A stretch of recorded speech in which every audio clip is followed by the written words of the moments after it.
Hey guys, number one Marmaduke fan here. We can probably hear Luna meowing outside because she wants attention. She's like Casca. She doesn't know what she wants. All right. Berserk Deluxe Edition, Volume 3. Parental advisory warning. I noticed this edition has noticeably more sex scenes than previous ones. I think I've done it so we won't have anything explicit pop up, but you might see, I don't know, a butt somewhere if you're really looking for one. So, where last we left off, I have in previous videos talked about how I think basically Berserk is Shakespeare with big giant knights swinging big giant swords at one another. And there's some clues to that for like the character Puck, for example, is clearly named after Puck in Midsummer Night's Dream. And the themes of the characters are Shakespearean in style, which is what attracted it to me. I'm kind of really starting to mad respect the OVA because they managed to capture a lot of that without some of the explicit stuff. So I'm still a big OVA guy. So where last we left off, Casca, Guts saved Casca's life, and she's mad at Guts because she's a woman who fights in battle. She's very sensitive about being reminded of her weakness. But in a private moment, she starts confiding her background to Guts, and we get some more creepy insights into Griffith's character and his relationship with Casca. So we see a flashback where Griffith notices a little boy dead on the battlefield with a toy knight who once idolized him, and he wonders, is it my dream that killed this boy? And clearly to Casca believes that Griffith is a noble and sympathetic type of person with a noble dream. But if you understand that Griffith's a traitor and a sociopath, this kind of commentary could even be just sort of like cold. Like he might not even care that this boy died for the sake of his dream. But Casca's clearly remembering this as kind of like a important, maybe like an important moment in that shows the nobility and the heart of Griffith. Hopping ahead a little bit, they're in the middle of a big giant battle against a count who Griffith sold himself out to. And actually, the Griffith talking about selling his body out to the highest bidder is also what's kind of interesting about Griffith as a villain is he's really hard to interpret sometimes, probably deliberately, right? Is he sincerely sad and brokenhearted about selling his body to make money to fund his mercenary troop, or is that all just a play on Casca's little heart, where he pretends to be so brokenhearted by this? In the middle of the battlefield, Casca is having her period, and Guts tells her something different than what Griffith told her. So Griffith, when he saved Casca's life, actually he didn't save her life. He just threw her a sword while she was being attacked and told her to pick up the sword and save herself if she had something to save. So Griffith is very cavalier about the people who works for him. But Guts is different. He takes a bullet for her, takes an arrow for her, literally, puts himself in harm's way. And what he tells her is, go to your sword master. Is basically what he asks her in his sort of blunt, rough way is this where you want to die? Is this where you want it all to end? And this is a callback line. Casca has said she sees herself as the sheath to Griffith's sword. Very, very sexually charged image. Casca's in love with Griffith. She wants nothing more than to be a useful tool to the sociopathic man. And when Guts is telling her that she should live and that she shouldn't just accept her fate out in the middle of this field, he tells her, okay, go be that sheath, go be what you want to be, but live. So Guts is self-sacrificial and tells her to fight for herself. Griffith uses people and manipulates them into thinking he cares about them. This is a great page for showing, I think the art style has really improved from Volume 1 at this point to where there are lots of great, Guts makes a big, gigantic sword strike cutting through 2 or 3 knights at once with highly dynamic action lines filling everything to emphasize the strength of the blow. So just you have to showcase a little bit of that. In the middle of the battlefield, Casca is nearly raped, but she remembers Griffith's words, and this is what gives her the strength to keep fighting. So I'm not Griffith's words, Guts' words. Griffith's the bastard. It's Guts' desire to live that's inspiring her in this moment. Hopping ahead. Well, one more thing I like about that, by the way, is Casca is a woman in a medieval setting. So she, through her kind of like intelligence and being capable, she can lead a troop, but there's a real threat of rape to her if they lose in one of these fights. She's constantly being reminded that she's in a man's world. This I highlighted because apparently this panel's like a meme. I don't know if this is a meme someone just made up, or if like 60 books down the road we get a little flashback sequence to this. But the meme is it all depends on your perspective. So here's kind of like a goofy comedic scene of him teasing her and her looking flustered about it, and then in the meme it shows her perspective and how Guts looks very dashing and handsome in this moment. So, of course, she fell in love with him. Just kind of a nice example of how in sequential art your camera angle affects the mood of a scene a lot. So Griffith and the White Hawks are up against the Blue Rhinos. And there's kind of this point that the Blue Rhinos are, big and strong. There's like an evil sexist who just keeps insulting Casca because she's a woman, and he gets called out by his commander for being an idiot. So there's this great contrast where Guts is a simple man, but he's full of courage and he's full of a desire to live, but he also has a self-sacrificial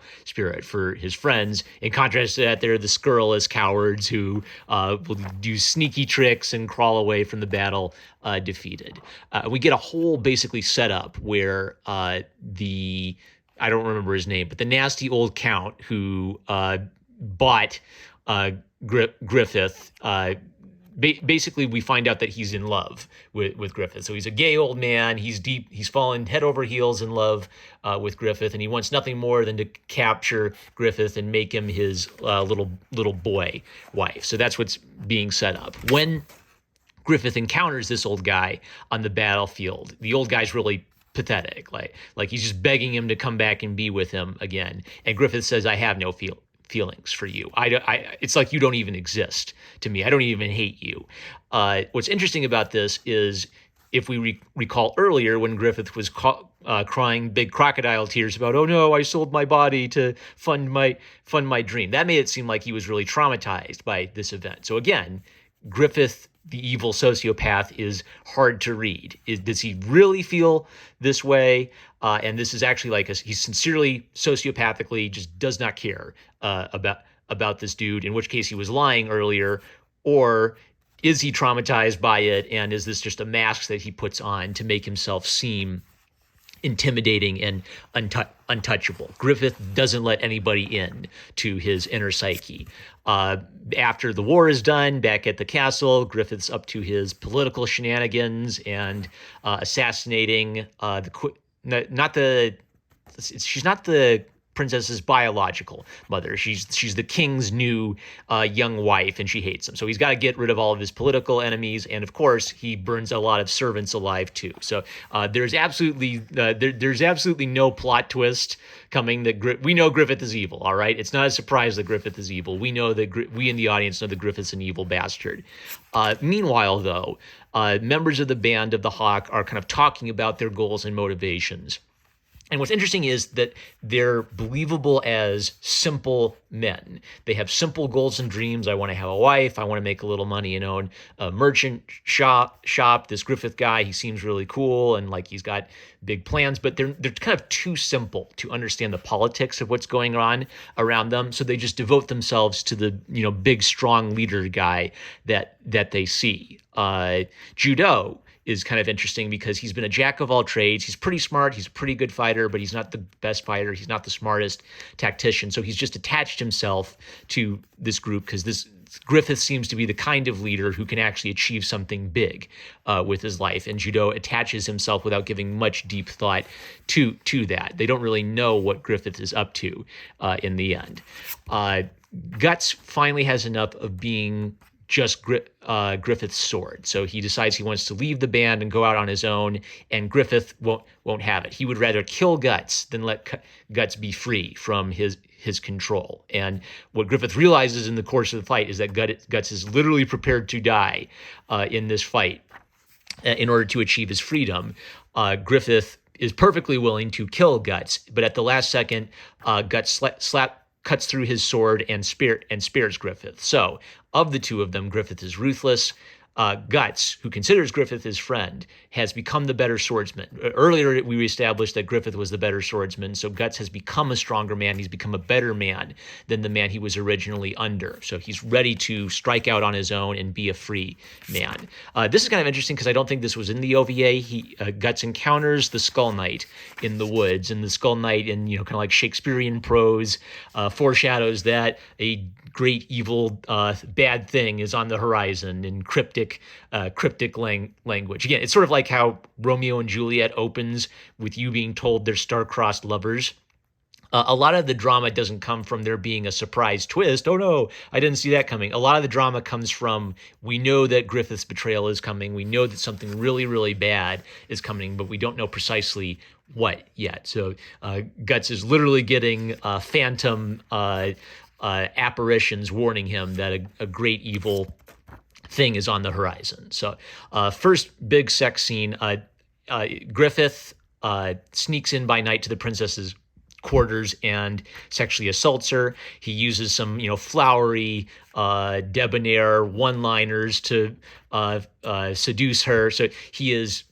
What's interesting is it's kind of a rape, and it's also kind of a seduction, because she's saying no at first, but then he knows just the words to say to make her little girly heart swoon. Also, Griffith is ambiguous.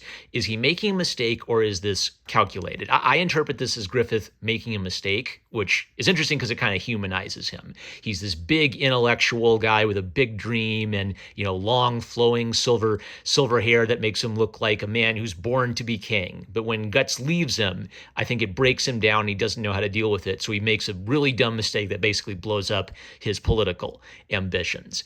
Maybe you could interpret this as Griffith is some sort of evil super genius, and he figured, this is all part of my evil plan to, I don't know. I don't know what his plan would be, but because he's ambiguous and vague about who he is and what he wants, and he doesn't show that to anybody, you could put a question mark over it. But basically, predictably, what happens is they get caught.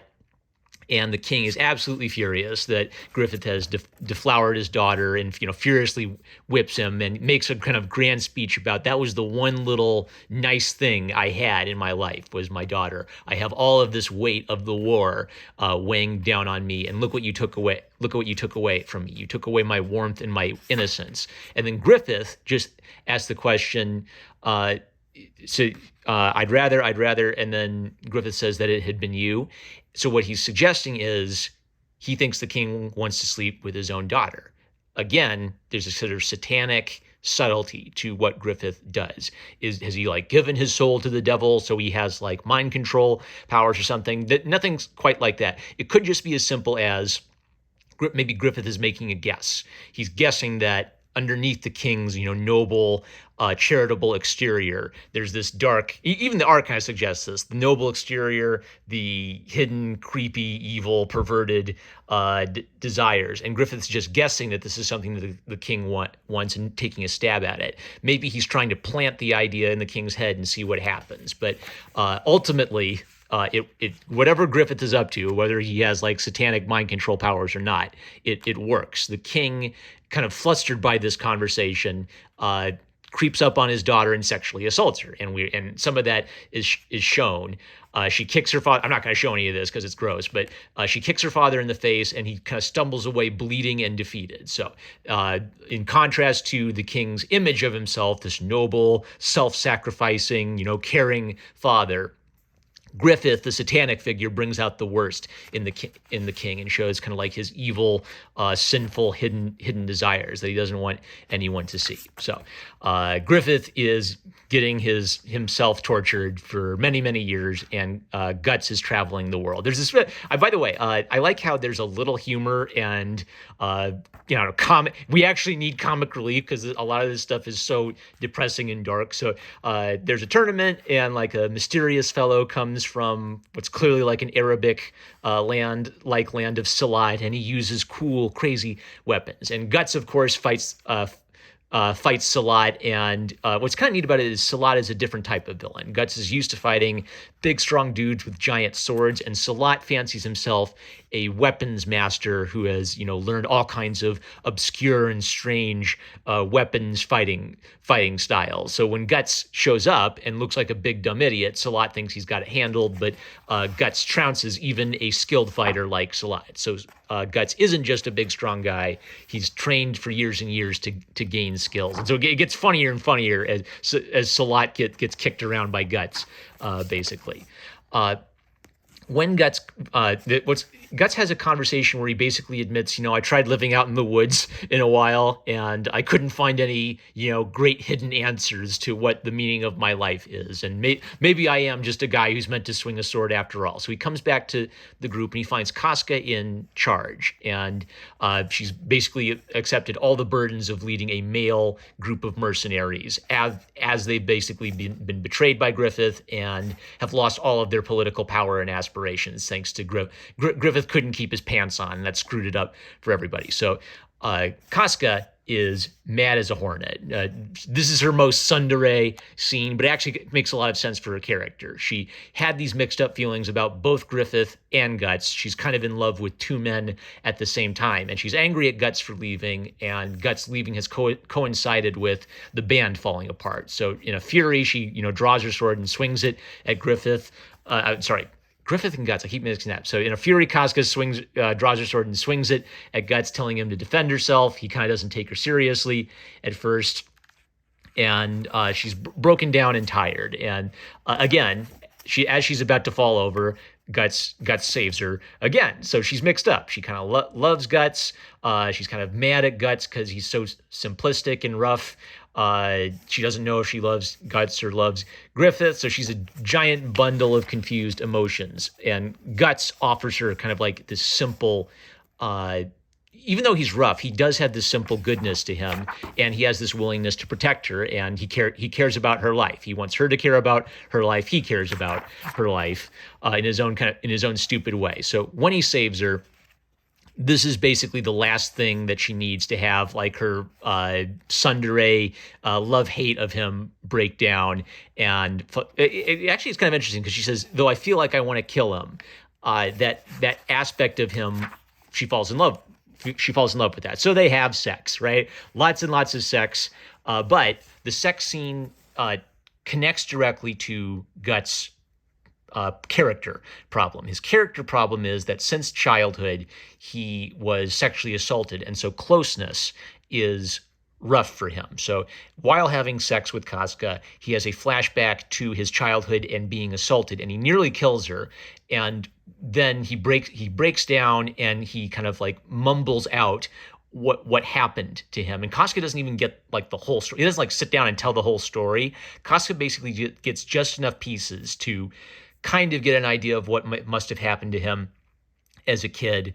And she offers him her protection and her caring now. So what's kind of interesting is the earlier sex scenes are sex as depravity, molestation, rape, all that kind of evil, nasty, incesty stuff. And the final sex scene in this volume is man and woman reconciling in kind of like self-supportive love. Casca has been prideful. She's afraid to have anyone know that she's weak and that she's really a woman. Guts has seen her at her weakest. Guts has this exterior of a big, strong man, but inside he has this weakness and this pain that he carries with him, and Casca gets to see it. So she has the line that maybe all we can do is lick each other's wounds, but that's enough for me. Because they have seen each other at their weakness, they can put aside like the pride of trying to put forward a brave front to everybody in the world and be together. It's literally the reconciliation of a fight, a man and woman reconciling and then coming together as one. Basically, there's no priest out there to marry them, but they're basically man and wife at this point. In contrast to Griffith, for whom sex is a tool to acquire power and for himself and acquire power over others. So, some pretty. The sex scenes hit you in the face. I tried not to show them because of that, but They definitely have a narrative purpose in the story. Speaking for myself personally, I still like it when an artist shows as little as possible or shows only what needs to be shown. So I think the first volume, when Guts was assaulted as a child, that was a pretty good example of how it could be done, where just enough is shown to let you know, yeah, Guts was assaulted as a child, but it doesn't really dwell on the moment. This is a little bit more like, yeah, hard X-rated. So there you go. Those are my thoughts. I have not picked up volume 4 yet. I'm kind of trying to decide if I want to collect all of Berserk. Like, it is really good, but the depravity and the darkness that it delves into, it can be a lot. I wish we would get a little bit more of that redemptive, hopeful side of things, just to kind of like save us from the trauma of just being hit over and over again with how sad and horrible Guts's life has been. But he does have that optimistic, hopeful, loving side of him that I think is what makes the character and adds the complexity to the world. All right, those are my thoughts. Love you guys. Catch you later.